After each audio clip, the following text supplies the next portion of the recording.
أم حسب الذين في قلوبهم مرض أن لن يخرج الله أضغانهم ولو نشاء لأريناكهم فلعرفتهم بسيماهم ولتعرفنهم في لحن القول والله يعلم أعمالكم ولنبلونكم حتى نعلم المجاهدين منكم والصابرين ونبلو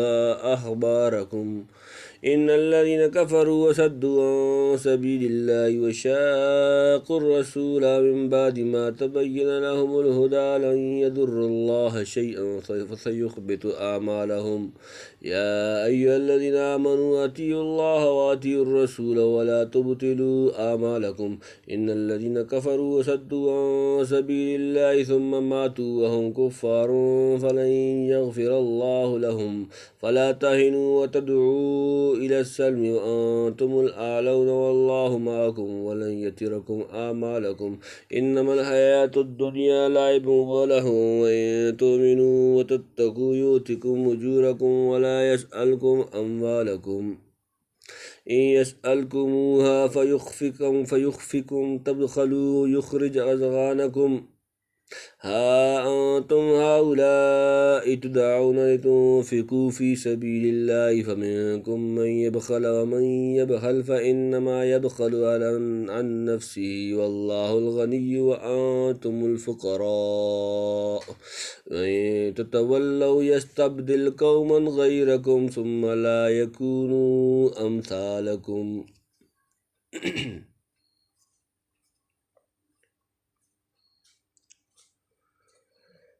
أم حسب الذين في قلوبهم مرض أن لن يخرج الله أضغانهم أم حسب کیا گمان کرتے ہیں الذین وہ لوگ جن فی قلوبہم کے دلوں میں مرض روگ ان کے لن یخرج ہرگز ظاہر نہ کرے گا اللہ اضغانہم ان کے دل کی دعوتیں. کیا خیال رکھتے ہیں وہ لوگ جن کے دلوں میں روگ ہے کہ اللہ ظاہر نہ کر دے گا ان کے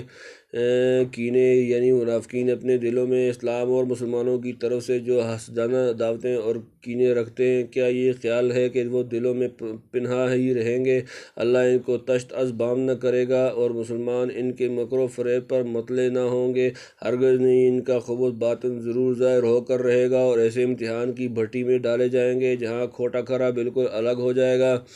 وَلَوْ نَشَاءُ لَأَرَيْنَاكَهُمْ فَلَعَرَفْتَهُمْ بِسِيمَاهُمْ وَلَتَعْرِفَنَّهُمْ فِي لَحْنِ الْقَوْلِ وَاللَّهُ يَعْلَمُ أَعْمَالَكُمْ. وَلَوْ اور اگر نشاء ہم چاہیں لَأَرَيْنَاكَهُمْ تو تمہیں دکھا دیں وہ لوگ فَلَعَرَفْتَهُمْ سو البتہ تم انہیں پہچان لو بِسِيمَاهُمْ ان کے چہروں سے وَلَتَعْرِفَنَّهُمْ اور تم ضرور پہچان لو گے انہیں فی میں سے لحن القول طرز کلام واللہ یعلم اور اللہ جانتا ہے اعمالکم تمہارے اعمال. اور اگر ہم چاہیں تجھ کو دکھلاویں او لوگ سو تو پہچان تو چکا ہے ان کو ان کے چہروں سے اور آگے پہچان لے گا بات کے ڈھب سے. اور اللہ کو معلوم ہے تمہارے سب کام یعنی اللہ چاہے تو تمام منافقین کو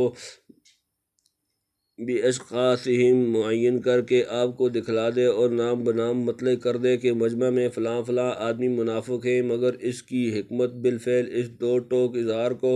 مقتضی نہیں. ویسے اللہ نے آپ صلی اللہ علیہ وآلہ وسلم کو اعلیٰ درجے کا نور فراست دیا کہ ان کے چہرے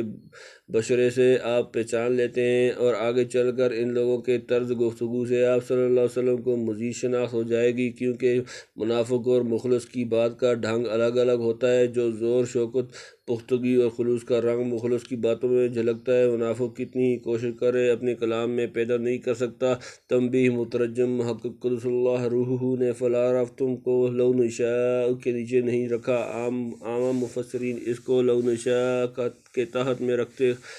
کر لَأَرَيْنَا لَهُمْ پر متفرع کرتے ہیں، یعنی اگر ہم چاہیں تو تجھ کو دکھلا دیں وہ لوگ پھر تو ان کو پہچان جائے. صورت دیکھ کر اخر کے خیال میں مترجم کی تفسیر زیادہ لطیف ہے. واللہ عالم. بعض احادیث سے ثابت ہے کہ حضور صلی اللہ علیہ وآلہ وسلم نے بہت سے منافقین کو نام بنام پکارا اور اپنی مجلس سے اٹھا دیا. ممکن ہے وہ شناخت لحن القول اور سیما وغیرہ سے حاصل ہوئی ہو، یا آیا ہادہ کے بعد حق تعالی نے آپ صلی اللہ علیہ وآلہ وسلم کو بعض منافقین کے اسماء پر تفصیل و تعیین کے ساتھ مطلع فرما دیا ہو. واللہ عالم، یعنی بندوں سے کوئی بات چھپی رہے ممکن ہے، مگر اللہ کے علم میں تمہارے سب کام ہیں، خواہ کھل کر کرو یا چھپا کر کرو.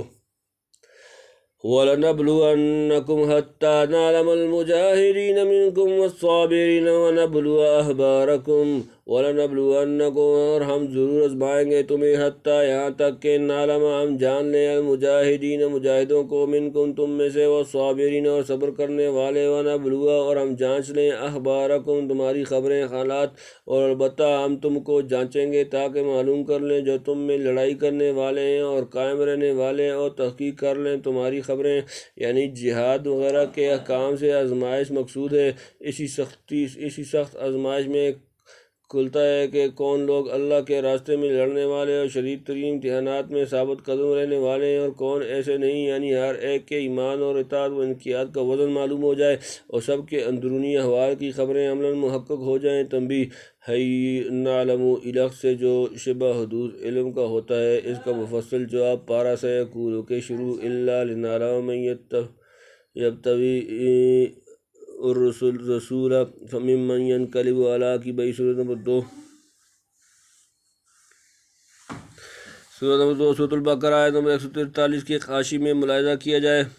ان الذین کفروا صدوا عن سبیل اللہ وشاقوا الرسول من بعد ما تبین لهم الہدی لن یضروا اللہ شیئا وسیحبط اعمالهم۔ ان الذین کفروا، بے شک جن لوگوں نے کفر کیا، وصدوا اور انہوں نے روکا، عن سبیل اللہ اللہ کے راستے سے، وشاقوا الرسول اور انہوں نے مخالفت کی رسول کی، من بعد ما اس کے بعد، تبین جب واضح ہوگی، لہم ان پر، الہدی ہدایت، لن یضروا اللہ وہ ہرگز نہ بگاڑ سکیں گے اللہ کا، شیئا کچھ بھی، وسیحبط اور وہ جلد کارت کر دیے گئے، اعمالہم ان کے اعمال،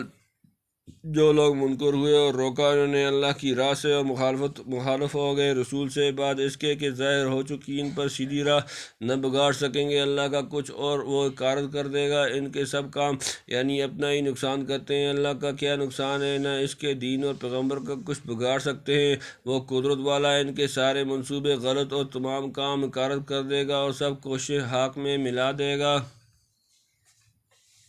یا ایہا الذین آمنوا اطیعوا اللہ واطیعوا الرسول ولا تبطلوا اعمالکم، یا ایہا الذین جو لوگ آمنوا ایمان لائے، اطیعوا اللہ اطاعت کرو اللہ کی، واطیعوا اور اطاعت کرو الرسول رسول کی، ولا تبطلوا اور باطل نہ کرو، اعمالکم اپنے اعمال، اے ایمان والو حکم پر چلو اللہ کے اور حکم پر چلو رسول کے، اور ضائع مت کرو اپنے کیے ہوئے کام، یعنی جہاد یا اللہ کی راہ میں اور کوئی محنت اور ریاضت کرنا اس وقت مقبول ہے جب اللہ و رسول کے حکم کے موافق ہو، محض اپنی طبیعت کے شوق یا نفس کی خواہش پر کام نہ کرو، ورنہ ایسا عمل یوں ہی بیکار ضائع جائے گا۔ مسلمان کا کام نہیں کہ جو نیک کام کر چکا یا کر رہا ہے اس کو کسی صورت ضائع ہونے دے، نیک کام کو نہ بیچ میں چھوڑو، نہ ریا و نمود اور اعجاب و غرور وغیرہ سے ان کو برباد کرو۔ بھلا ابتداء کا تو ذکر کیا ہے جو ایک دم تمام اعمال کو حبط کر دیتا ہے، والعیاذ باللہ۔ ان الذین کفروا صدوا عن سبیل اللہ ثم ماتوا وهم کفار فلن یغفر اللہ لهم۔ ان الذین کفروا بے شک جن لوگوں نے کفر کیا، وصدوا اور انہوں نے روکا، عن سبیل اللہ اللہ کے راستے سے، ثم ماتوا پھر وہ مر گئے، وهم کفار اور وہ کافر ہی، فلن یغفر تو ہرگز نہیں بخشے گا اللہ لهم ان کو، جو لوگ منکر ہوئے اور روکا لوگوں کو اللہ کے راہ سے پر مر گئے اور وہ منکر ہی رہے تو ہرگز نہ بخشے گا ان کو اللہ، یعنی کسی کافر کو اللہ کے ہاں بخشش نہیں، خصوصاً ان کافروں کی جو دوسروں کو خدا کے راستہ سے روکنے میں لگے ہوئے ہیں۔ فلا تهنوا وتدعوا إلى السلم وأنتم الأعلون والله معكم ولن يتركم أعمالكم۔ فلا تهنوا پس تم سستی نہ کرو، وتدعوا اور نہ بلاؤ، إلى السلم صلح کی طرف، وأنتم الأعلون اور تم ہی غالب، واللہ اور اللہ معكم تمہارے ساتھ، ولن يتركم اور وہ ہرگز کمی نہ کرے گا، أعمالكم تمہارے اعمال میں، سو تم بودے نہ ہوئے جاؤ اور لوگوں پکارنے صلح اور تم ہی رہو گے غالب، اور اللہ تمہارے ساتھ ہے اور نقصان نہ دے گا تم کو تمہارے کاموں میں، یعنی مسلمانوں کو چاہیے کہ کفار کے مقابلے میں سست اور کم ہمت نہ پڑیں اور جنگ کی سختیوں سے گھبرا کر صلح کی طرف نہ دوڑیں، ورنہ دشمن شیر ہو کر دباتے چلے جائیں گے اور جماعت اسلام کو مغلوب و رسوا ہونا پڑے گا۔ ہاں کسی وقت اسلام کی مصلحت اور اہل اسلام کی بھلائی صلح میں نظر آئے تو اس وقت صلح کر لینے میں مذائقہ نہیں، جیسا کہ آگے سورہ فتح میں آتا ہے۔ بہرحال صلح کی بنا پر اپنی کم بختی اور نامردی پر نہ ہونی چاہیے، یعنی گھبرانے کی کچھ بات نہیں۔ اگر صبر و استقلال دکھاؤ گے اور خدا کے احکام پر ثابت قدم رہو گے تو خدا تمہارے ساتھ ہے، وہ تم کو آخر کار غالب کرے گا اور کسی حالت میں بھی تم کو نقصان اور گھاٹے میں نہ رہنے دے گا۔ انما الحیات الدنیا لعب ولہو وان تؤمنوا وتتقوا یؤتکم اجورکم ولا یسألکم اموالکم، انما اس کے سوا نہیں، الحیات الدنیا دنیا کی زندگی لعب کھیل ولہو اور کود وان اور اگر تؤمنوا ایمان لے آؤ وتتقوا اور تقوی اختیار کرو یؤتکم وہ تمہیں دے گا اجورکم تمہارے اجر ولا یسألکم اور نہ طلب کرے گا تم سے اموالکم تمہارے مال۔ یہ دنیا کا زینت و کھیل اور تماشا ہے، اور اگر تم یقین لاؤ گے اور بچ کر چلو گے دے گا تم کو تمہارا بدلہ اور نہ مانگے گا تم سے مال تمہارے، یعنی آخرت کے مقابلے میں دنیا کی حقیقت ایک کھیل تماشا جیسی ہے۔ اگر تم ایمان و تقوی اختیار کرو گے اور اس کھیل تماشا سے ذرا بچ کر چلو گے تو اللہ تم کو اس کا پورا بدلہ دے گا اور تمہارا مال بھی تم سے طلب نہیں کرے گا، اسے کیا حاجت ہے، وہ تو خود دینے والا ہے۔ کما قال ما اريد منهم من رزق وما اريد ان يطعمون، سورہ نمبر 57۔ ان اللہ هو الرزاق ذو القوۃ المتین، سورہ نمبر 58 آیت نمبر 58۔ سورۃ نمبر 51 سورۃ الذاریات۔ اگر طلب بھی کرے تو مالک حقیقی وہ ہے، تمام مال اس کا ہے، مگر اس کے باوجود دین کے معاملے میں جب خرچ کرنے کو کہتا ہے تو سارے مال کا مطالبہ نہیں کرتا، بلکہ ایک تھوڑا سا ایسا طلب کیا جاتا ہے، وہ بھی اپنے لیے نہیں بلکہ تمہارے فائدے کو۔ حضرت شاہ صاحب لکھتے ہیں حق تعالیٰ نے ملک فتح کرا دیے، مسلمانوں کو تھوڑے ہی دن اپنے گرہ سے پیسہ خرچ کرنا پڑا، پھر جتنا خرچ کیا تھا اس سے 100 گنا ہاتھ لگا۔ اس مطلب سے قرآن کریم میں کئی جگہ فرمایا ہے کہ اللہ کو کر دو۔ إن يسألكموها فيخفكم تبخلوا ويخرج أضغانكم، ان اگر یسألکموها وہ تم سے مال طلب کریں، فیخفکم پھر تم سے چمٹ جائے، تبخلوا تم بخل کرو، ویخرج اور ظاہر ہو جائیں، اضغانکم تمہاری دعوتیں۔ اگر مانگے تم سے وہ مال پھر تم کو تنگ کرے تو بخل کرنے لگو اور ظاہر کر دے تو تمہارے دل کی خفگیاں، یعنی اگر اللہ تعالیٰ سختی کے ساتھ کل مال طلب کرنے لگے جو تم کو دے رکھا ہے تو کتنے مردان خدا ہیں جو کشادہ دلی اور خندہ پیشانی سے اس حکم پر لبیک کہیں گے۔ اکثر تو وہی ہوں گے جو بخل اور تنگ دلی کا ثبوت دیں گے، مال خرچ کرنے کے وقت ان کے دل خفگی پر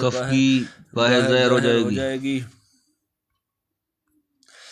ها أنتم هؤلاء تدعون لتنفقوا في سبيل الله فمنكم من يبخل ومن يبخل فإنما يبخل عن نفسه والله الغني وأنتم الفقراء وإن تتولوا يستبدل قوما غيركم ثم لا يكونوا أمثالكم۔ ہاں انتم یہ تم ہو، هؤلاء ہاں وہ لوگ، تدعون تمہیں پکارا جاتا ہے، تنفقوا کہ تم خرچ کرو، فی سبیل اللہ اللہ کے راستے میں، فمنکم پھر تم میں سے من کوئی ایسا ہے کہ یبخل و بخل کرتا ہے، ومن اور جو یبخل و بخل کرتا ہے، فإنما تو اس کے سوا نہیں، یبخل و بخل کرتا ہے عن نفسی اپنے آپ سے،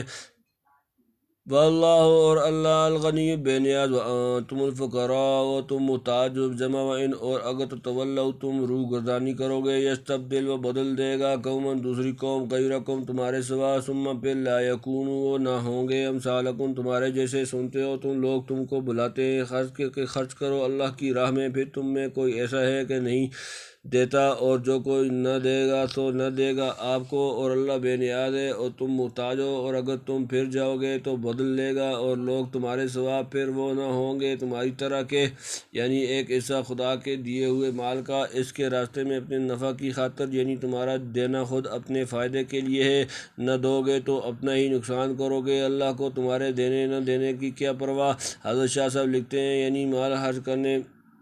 یعنی مال خرچ کرنے کی جو تاکید سنتے ہو، یہ نہ سمجھو کہ اللہ یا اس کا رسول مانگتا ہے، نہیں، یہ تمہارے بھلے کو فرماتا ہے، پھر ایک کے ہزار پاؤ گے، ورنہ اللہ کو اور اس کے رسول کو کیا پرواہ ہے۔ یعنی اللہ تعالیٰ جس حکمت و مصلحت سے بندوں کو خرچ کرنے کا حکم دیتا ہے، اس کا حاصل ہونا کچھ تم پر منحصر نہیں۔ فرض کیجئے تم اگر بخل کرو اور اس کے حکم سے روگردانی کرو گے، وہ تمہاری جگہ کوئی دوسری قوم کھڑی کر دے گا جو تمہاری طرح بخیل نہ ہوگی، بلکہ نہایت فراخ دلی سے اللہ کے حکم کی تعمیل اور اس کی راہ میں خرچ کرے گی۔ بہر کیف اللہ کی حکمت و مصلحت تو پوری ہو کر رہے گی، ہاں تم اس سعادت سے محروم ہو جاؤ گے۔ حدیث میں ہے، صحابہ رضوان اللہ علیہم اجمعین نے عرض کیا، یا رسول اللہ صلی اللہ علیہ وآلہ وسلم، وہ دوسری قوم کون ہے جس کے طرف اشارہ ہوا ہے؟ آپ صلی اللہ علیہ وآلہ وسلم نے حضرت سلیمان فارسی رضی اللہ تعالیٰ عنہ پر ہاتھ رکھ کر فرمایا، اس کی قوم، اور فرمایا، خدا کی قسم اگر ایمان سوریہ پر جا پہنچے تو فارس کے لوگ وہاں سے بھی اس کو اتار لائیں گے۔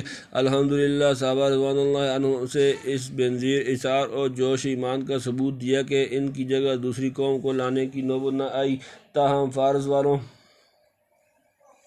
نے اسلام میں داخل ہو کر علم اور ایمان کا وہ شاندار مظاہرہ کیا اور ایسی زبردست دینی خدمات انجام دیں جنہیں دیکھ کر ہر شخص کو ناچار اقرار کرنا پڑتا ہے کہ بے شک حضور صلی اللہ علیہ وسلم کی پیشن گوئی کی موافق یہی قوم تھی جو بوقت ضرورت عرب کی جگہ پر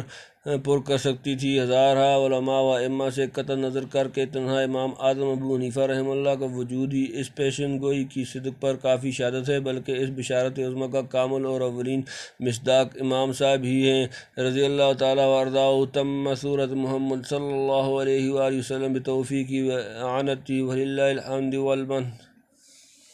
والمنہ۔